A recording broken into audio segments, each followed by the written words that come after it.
Hello friends, ಇವತ್ತಿನ ವಿಡಿಯೋದಲ್ಲಿ ಹಯಗ್ರೀವ ಹೆಂಗೆ ಮಾಡೋದು ಅಂತ ನೋಡೋಣ ಬನ್ನಿ. ಇದನ್ನು ದೇವ್ರ ನೈವೇದ್ಯಕ್ಕೂ ಸಹ ಮಾಡ್ಕೋಬೋದು ಅಥವಾ ಮನೇಲಿ ಸ್ವೀಟ್ ರೆಸಿಪಿಯಾಗಿ ಸತನೂ ಇದನ್ನು ಮಾಡ್ಬೋದು. ಇದನ್ನು ಮಾಡೋಕ್ಕೆ ನಾನು ಒಂದು ಬೌಲ್ ಕಡಲೆಬೇಳೆನ ಒಂದು 7-8 ಗಂಟೆಗಳ ಕಾಲ ನೀರಲ್ಲಿ ನೆನೆಸಿದ್ದೀನಿ.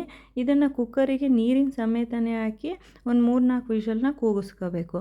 ನಾವು ಇನ್ಸ್ಟೆಂಟಾಗಿ ಮಾಡಬೇಕು, ಕಡಲೆಬೇಳೆ ನೆನೆಸಿಲ್ಲ ಅಂದರೆ ಅದನ್ನು ಒಂದು 10-15 ವಿಷಲ್ ಕೂಗಿಸಿದ್ರೆ ಆವಾಗ ಬೇಳೆ ಚೆನ್ನಾಗಿ ಬೇಯುತ್ತೆ.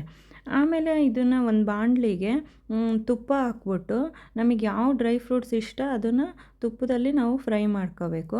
ನಾನಿಲ್ಲಿ ಒಂದು 30 ಪೀಸ್ ಗೋಡಂಬಿನ ಅರ್ಧಕ್ಕೆ ಹೆಚ್ಕೊಬಿಟ್ಟು ಇದನ್ನು ತುಪ್ಪ ಹಾಕಿ ಕಂದು ಬಣ್ಣ ಬರೋ ತನಕ ಇದನ್ನು ಫ್ರೈ ಮಾಡಿ ಇಟ್ಕೋಬೇಕು. ಇದಾದಮೇಲೆ ಒಂದು 30 ದ್ರಾಕ್ಷಿನೂ ಹಾಕಿ ಎರಡನ್ನೂ ತುಪ್ಪದಲ್ಲಿ ಕಂದು ಬಣ್ಣ ಬರೋ ತನಕ ಇದು ಎರಡನ್ನೂ ಫ್ರೈ ಮಾಡ್ಕೋಬೇಕು. ಆಮೇಲೆ ಇದು ಫ್ರೈ ಆದಮೇಲೆ ನಾವು ಇದು ಡ್ರೈ ಕೊಕೊನೆಟ್ನ ಸ್ಲೈಸಾಗಿ ಹೆಚ್ಚಿಡ್ಕೊಂಡು ಅದನ್ನು ಸಹ ತುಪ್ಪದಲ್ಲಿ ಬ್ರೌನ್ ಆಗೋ ತನಕ ಫ್ರೈ ಮಾಡ್ಕೋಬೇಕು. ಆಮೇಲೆ ನಾವು ಏನು ಬೇಳೆ ತಗೊಂಡಿರ್ತೀವಲ್ಲ, ಬೆಂದಿರೋ ಬೇಳೆನ ಒಂದು ಮ್ಯಾಶರ್ ಸಹಾಯದಿಂದ ನೀಟಾಗಿ ಮ್ಯಾಶ್ ಮಾಡ್ಕೋಬೇಕು.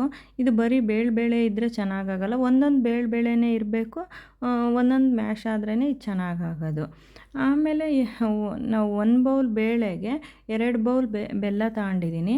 ಕುಟ್ಟಿರ್ತಕ್ಕಂಥ 2 ಬೌಲು ಬೆಲ್ಲ ಹಾಕಿ ಬೆಂದಿರೋ ಬೇಳೆನೂ ಹಾಕಿ ಎರಡನ್ನೂ ಒಂದು 3-4 ನಿಮಿಷ ಸಣ್ಣ ಊರಿನಲ್ಲೇ ಇದನ್ನು ಬೇಯಿಸ್ಕೋಬೇಕು.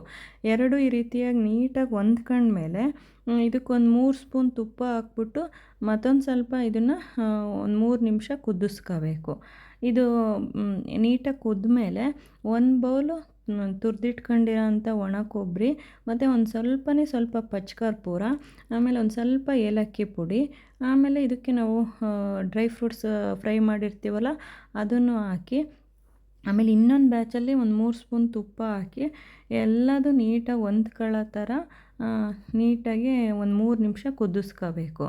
ಇದು ಈ ರೀತಿಯಾಗಿ ಹಲ್ವಾ ಕನ್ಸಿಸ್ಟೆನ್ಸಿ ಬರಬೇಕು. ಬೆಲ್ಲ, ಬೇಳೆ, ಒಣ ಕೊಬ್ಬರಿ ಎಲ್ಲ ಬಿಡಿಯಾಗಿದ್ದರೆ ಚೆನ್ನಾಗಾಗಲ್ಲ. ಇದೆಲ್ಲ 3 ಹೊಂದ್ಕೊಂಡಾಗ ಮಾತ್ರ ಇದು ಚೆನ್ನಾಗಿ ಬರುತ್ತೆ. ಈ ಹಬ್ಬದ ಸೀಸನ್ನಲ್ಲಿ ಏನಪ್ಪ ಮಾಡಬೇಕು ಇನ್ಸ್ಟೆಂಟಾಗಿ ಅಂದಾಗ ಈ ರೆಸಿಪಿನ ಆರಾಮಾಗಿ ಮಾಡ್ಕೋಬೋದು. ಮತ್ತು ಅರ್ಜೆಂಟಾಗಿ ಗೆಸ್ಟ್ಸು ಮನೆಗೆ ಬಂದಾಗ ಸತನೂ ಇನ್ಸ್ಟೆಂಟಾಗಿ ಈ ರೆಸಿಪಿನ ಮಾಡ್ಬೋದು.